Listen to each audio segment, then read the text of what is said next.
I don't know if I can do this. Uh, I need to stop going to the movies or something.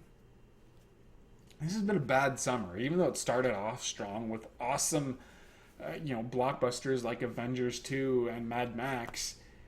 It's just one major disappointment after another.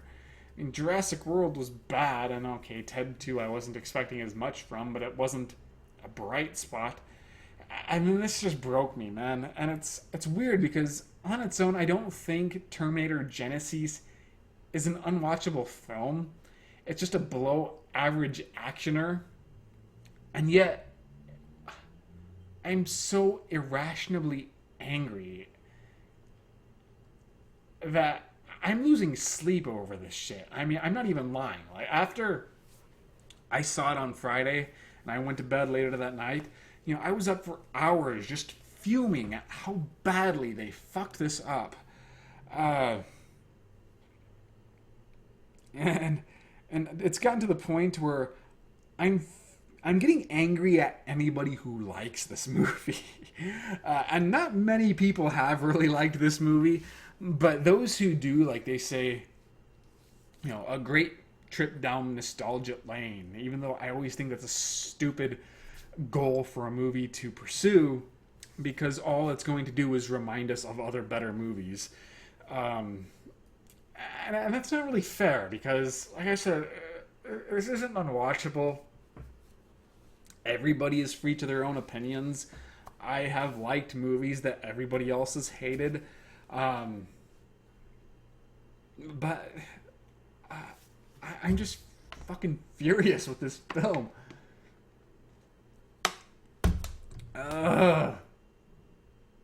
So let me start off by saying I love Terminator and I love Terminator 2. I think they're both phenomenal action thrillers. If you have not seen them, then you are missing out. Is it weird that I think Terminator 2 is superior to the film in terms of visual effects, writing, acting, directing, pretty much in everything? But I personally prefer the first one just because it's a lot scarier. It's a lot more of a horror movie. But either way, I think they're both exceptional films. Terminator 3 and Salvation, admittedly, I think I only watched them once when they came out in theaters. So I don't know if they've aged better or worse. But I recall thinking that Terminator 3 was just okay. It was a watered down version of Terminator 2, but it provided a reasonable amount of entertainment. So I was fine with it for the most part. Salvation, I remember thinking, was very mediocre. I felt mild disappointment, but nothing that really brought upon my wrath on that movie. And I had hopes for this one. It kind of went back and forth between bad trailer, good trailer, spoiler trailer. But even when my expectations were at their lowest, somehow the movie went lower. Fuck. I just don't know if I could talk about this movie without freaking the fuck out. Let me start off with what I liked. The opening scene of the nuclear holocaust was very effective. You really felt the weight of the event, something that the film would subsequently drop.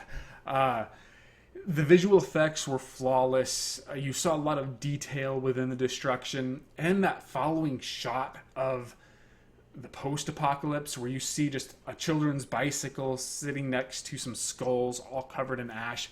Very chilling, very, effective. I really liked it. I thought Arnold Schwarzenegger did a great job as T-800. He could have easily sleepwalked through this role and would have gotten away with it, but you really do see a lot of subtle nuance within his performance. When he is obviously having an emotional reaction to an event while at the same time being the stoic, the robot, who isn't supposed to show emotion or even feel emotion. But you could tell that he obviously does. And I thought Arnold's comedic timing was the best thing about this movie. I loved that awkward smile. The only thing I could say, like, I consistently enjoyed about this film was that it did often amuse me. I think that in some ways worked against the film as well because it undermined the tension. You really didn't feel like the stakes were in any were that high because you never really feel like the characters are in any true danger because the tone is just too lighthearted.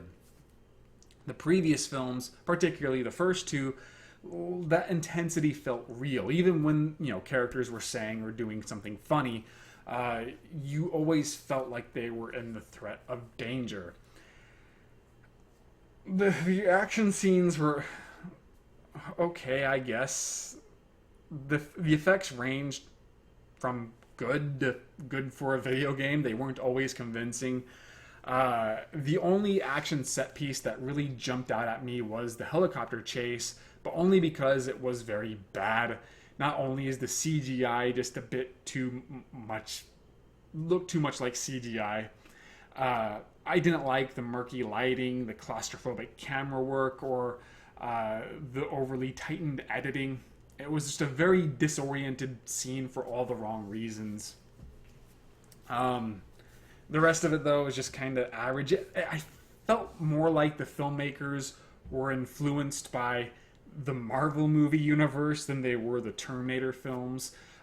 These fights just weren't visceral enough. They weren't intense enough. I really just felt like I was watching two CGI effects have an overly choreographed battle. In Terminator 2, when T-800 and T-1000 fought, you really felt it. I really did buy it that these characters were trying to destroy each other, and every successful blow really hurt. But here it's just like, I don't fucking care. I think the T-3000's design was okay, but it never really felt threatening enough or menacing enough. It had a slight advantage over a malfunctioning T-800. How are we supposed to take this villain seriously, especially as this is supposed to be the strongest creation that Skynet has developed yet? But it doesn't feel like that. I honestly felt like the T-3000 looked weaker than the T-1000. Maybe even in this movie, it's hard to explain. I don't even want to go in there. The nostalgia feel that this film runs off of, we're supposed to be like, oh cool, that shot is just like they did in the previous film. That line is just like from the earlier films. Like, God, how many times do I have to hear Arnold Schwarzenegger say, I'll be back? He pretty much killed that line for me in Expendables 2 to where I never want to hear it again. And yet this time when he says it, they always have to have somebody like, huh, what? And that annoys me. Or then, Kyle Reese, he's wearing the same kind of Nikes that he wore in the original film. And apparently that was like a big thing in the production, that people put a lot of work into recreating. But how am I supposed to care for that when they totally messed up the character of Kyle Reese? He's nothing like he was in the original film. In the original film, he was rugged and dirty and almost feral. The type of character at first you could almost see just snapping and going on a rampage, while at the same time he's endearing. And the more you see of him, the more you see that there is more to this character. He is carrying this war with him and is obviously traumatized by his life's experiences. But here he's just too clean cut and stable. Constantly making quips and whining. God, he fucking whines a lot. You don't really feel like he's traumatized at all, that he has gone through a very horrible experience. He seems way too upbeat for that. And if you're going to say, well, because certain things have changed, maybe that is why he is more happier than he was in the first film. Why would they do that? They took away everything that made the original character interesting. Sarah Connor, a lot of people have given Emilia Clarke a lot of crap based on her performance. I was perfectly fine with it. I thought she did better than Jai Courtney anyway, and I didn't think his acting was that bad. It just, he wasn't Kyle Reese. Here, she's closer to being Sarah Connor, but in the first film, she was relatable. She was likable. Here, she's not. She's just too hot-headed, and her attitude is just very hostile. And even though she says, "Yeah, I can't let anybody get close to me," the way it plays out, it's very cliched. I feel like I've seen this character arc done many times before, and it just made me want to see her get slapped. Now, in Terminator 2, she was also very unpleasant, but still, like, she was dangerous. She was unstable. You feared this character. You don't really fear this Sarah Connor. And their chemistry is fucking... It's one of those chaotic relationships where they spend the entire time bickering with one another, and yet at the end they're supposed to be attracted to each other for some reason. And it's like, it's one of those deals where I could sum it up as this. You know, he goes to uncuff her, and she gets all hostile and takes the key from him angrily. I can do it myself. And then he's like, well, excuse me, princess. It's one of those kinds of romances, and it's just totally uninteresting, very obnoxious. I did not enjoy their interactions at all. Is it weird that I thought there was more romantic chemistry between him and John Connor? Seriously, like, Jai Courtney's eyes just light up a bit too much in the scenes they share together. And I know it's supposed to be hero worship, but during that one scene they had in the very beginning where he's saying, you know, you gave us a future, I was sure that Kyle Reese was just going to grab John Connor and start making out with him. It was very weird, very uncomfortable. But yeah, I didn't like the characterizations at all. John Connor, it's hard to do with John Connor because he's not the same character that he was in Terminator 2 or 3, you know, and he wouldn't be. You know, he's now the leader of this rebellion. But when he becomes evil, when he becomes the Terminator, you don't really sense like any internal conflict going on there, and that made me angry. You know, Arnold Schwarzenegger says that when they get exposed to these nanobites that convert humans into Terminators, it drives them insane. But you never really feel like he's insane. You just kind of feel like, you know, he's become a one-dimensional villain. He's not menacing. You know, Robert Patrick was scary as the T-1000. Arnold Schwarzenegger, very intimidating as a T-800. But he's just too affable, but like, he's not really charming either. And he never really has any kind of presence. I thought this was the most boring Terminator ever. Even TX had more of a presence than the T-3000.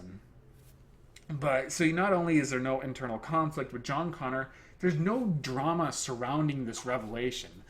Sarah Connor, she's just like, yeah, I'm gonna have to kill my son now. It's too bad. And that pissed me off, because a good movie, there'd be much more of a conflict there where she's struggling with this decision. You don't really get that impression though. Kyle Reese, yeah, he at least reacts to this like everybody else should, but it's only for a single scene before he's like, yeah, I'm gonna have to kill him. They spent the entire franchise trying to keep this character alive, and it's like nobody fucking cares that he is now their enemy. Because there's no room for any scenes like that, because they have to hurry and get to the next action sequence. And I don't like how the franchise has underplayed the whole dynamic between John Connor and the T-800. Now, I know it's not the exact same machine, but I don't know, you just think there'd be something more there. But not in Salvation, you know, when they have their confrontation, there's like, you never really get any sense of history. And this one, same thing, if not worse. So that's like, yeah, I'm supposed to like how they get all these little details right, and yet they're missing on the most important stuff. The plot was stupid. I'm so fucking confused about how this all played out. The only thing I can guess is that maybe they're stuck in a loop, because it's implied that the events of the first Terminator was not the first time that they had gone back in time, since it seems like John Connor that's how it had to be, because Kyle Reese had to go back in time in order to create John Connor. But who sent the good T-800 back in the 70s in this film? They like ask that question once and then never bring it up again. Maybe the sequels will, focus on that, but I just thought it was a loose end that seriously needed some sort of resolution in this film. Who sent back the T-1000, or why would they send back a T-1000 and a T-800 at the same time? Now, maybe the implication is that they sent back the T-800 normally, and then much later in the future, then they sent back a T-1000. But it's still like, if that wasn't the first, I don't know. It just gives me a headache thinking about it.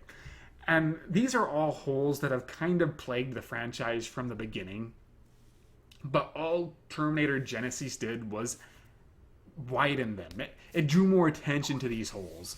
Now it's like I'm wondering, is in future Terminator movies, are they just going to continue sending people back in the past, and that we'd have a T-800, a T-1000, and a T-3000 all at the same time trying to do the same thing? Why don't they go back farther? Like, back to when, Sarah Connor wasn't even born yet. Assassinate her grandmother. It'd be much harder to kill a Terminator with, even older weapons. Are there limitations that they just haven't revealed yet? I feel like they should reveal. I always thought that there was, limitations, but this film seems to undermine that because they're constantly jumping back and forth. And yet what makes it weird is that Sarah Connor and Kyle Reese don't have sex while they're in the 80s. So doesn't that mean John Connor should not exist? Because he's around in the 2000s. Now you might be thinking, well, obviously things are different now. But doesn't this imply that all the events of the previous film were unnecessary, because even if Sarah Connor was killed, that John Connor would still exist? It doesn't answer any of these fucking questions. And even if the script isn't as convoluted as I think it is, you can never process the information adequately because there's no time to. They have to get to the next action scene. And it's all like explained through technical mumbo jumbo. It's fake science, which only just compounds this issue. So yeah, if you can explain this all to me, be my guest. But, it's too fast paced to, deliver this information in a way that everybody could understand. I just, once again, I was confused as fuck. And I'm just so angry at this movie. I don't think I'm explaining my points clearly enough. I hate the fact that I'm supposed to like this film because it's constantly reminding me of the previous films, when once again, it just doesn't seem to understand why the previous films worked. I had the same fucking issue with Jurassic World, except Jurassic World at least didn't confuse me. I could see myself enjoying Jurassic World somewhat in the future. I do not see myself feeling this way towards Terminator. And, there's no suspense. CGI, the problem with CGI is that because they can show anything, they don't bother holding back. They don't bother building up to anything. So, in the first two films, there was a lot of suspense and suspenseful moments, where, the Terminator almost sees Sarah Connor, but she ducks down right in time while they're in the middle of, or in that club. Very intense sequence. In the Terminator 2, you had that bit where, they're in the mall and, both pull out the T-800 pulls out its gun and is about to shoot the T-1000, and you're not really sure who's good or who's evil. Intense moment. Here, it's just like when they show up, they just all start fighting. Just throwing all that CGI at us. There's just no craft in movie making anymore. The only people who seem to be working are the guys who do the special effects. No direction is required. They may as well just hire visual effects guys to do everything now. Fuck. I'm done. Fuck this movie. Fuck it so much. I did do a written review, so please read that. I've also done a written review of Empire Strikes Back. Follow me on Twitter, Facebook. I'm trying to think if there's anything else I can say. should be like Mad Max. Make your own memories and then pay tribute to the other films. But don't make that the meat and potatoes of this film. You know, make it the side, the seasoning. And this film is just all seasoning covered in shit. Or I should say the seasoning is covering the shit. I can't even make any jokes coherently anymore. And then James Cameron, for some stupid... because he was paid, he says that this is the true Terminator 3. Fuck no. He said the same thing about the previous two films, and then took that back when the fans rejected them. So I'm sure he'll be saying the same thing about Terminator 6. He'll be saying, oh, this is the true third film, even though I've said that 3 times now. I cannot take anything he says seriously. Bye.